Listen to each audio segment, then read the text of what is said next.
He's saying all of these signs, and it'd be so many signs and wonders. It'll fool even the most elect of you, the most informed of you. And that made me think. And I thought, what would it be like? Such a disaster as the flood. But then it didn't. The world isn't flooded. There are people still alive, but something monumental like that hit. Your whole world is upside down. No more going to work. There's no more systems set up for that. Government can't sustain it. Everything defaults back to a tribal community of people.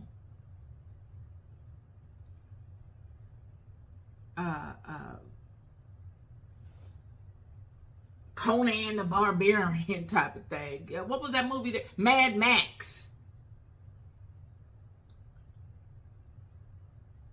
And you look around you, and you're looking like those children were when they were in bondage in freaking Babylon. And you're saying, I need a sign. I need a sign. And there are many people saying that they're getting these signs and they're doing all these things and they're hearing all these things, because I done told y'all. The enemy is a master at confusion. He's learned the physical body. He was there when God made Adam. He knows how this thing is set up. He could send you a dream. It's nothing for him to do that.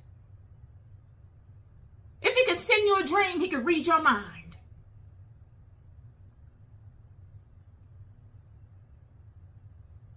So there will be all kinds of ways of deception.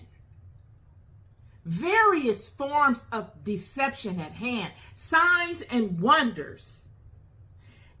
Jesus said, and shall show great signs and wonders, insomuch that if it were possible, he didn't say that it was declared, that it's matter of fact, but he's saying if your system is not set up right, it is possible that they will deceive the very elect.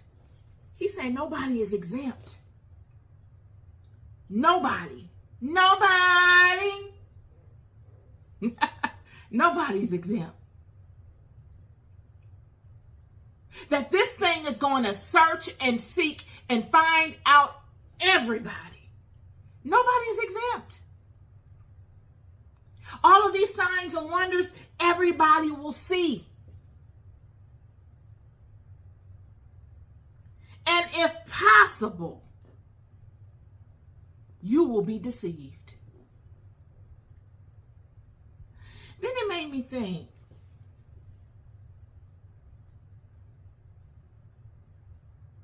how would spirit move? How would it move in that scenario? How? And immediately, I thought it would go back to the original way. It would default back. It would spring right back to the way it originated. It will move through the woman. It's going to be her. It's going to be those vessels that have hung on to the truth of who they are. It's going to come from the least expected vessels.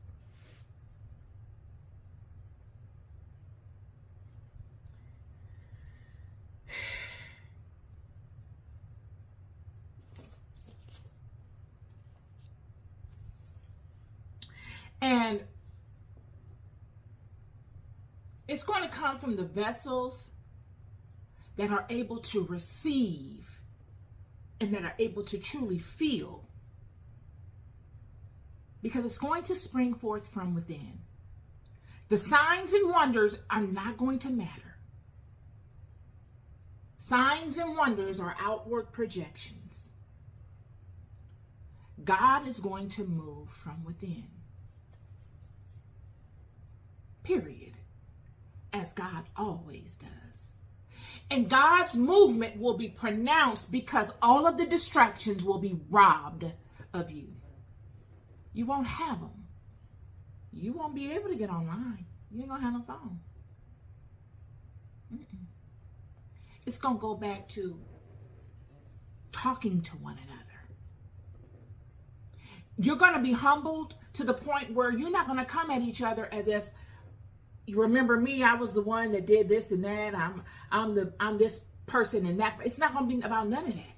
Everybody going to have dust on their face. Everybody's going to be neck to neck. It's going to default back to what nature originally planned it to be, what God originally ordained us to do and be. And in it defaulting back, it clears the space for the Spirit of God to move in phenomenal ways. Phenomenal ways.